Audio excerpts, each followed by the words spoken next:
ମରିଗଲା। ଆଜି ଟିକେ ନଖିନାନି ପୁଅ ଭଗିଆଟା ମରିଗଲା।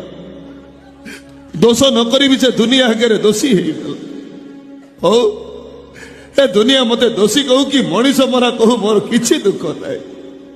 ହେଲେ ଯୋଉଦିନ ମୋ ବାପା ଭଲ ହେଇ ମେଡିକାଲରୁ ଫେରିବେ, ଆଉ ମୋ ଘର ବାରଣ୍ଡାରେ ଠିଆ ହେଇ ମତେ ଡାକିବେ, ଏ ଭଗିଆ, ସେଦିନ ମୋ ଜୀବନର ସବୁ ଦୁଃଖ ଦୂର ହେଇଯିବ।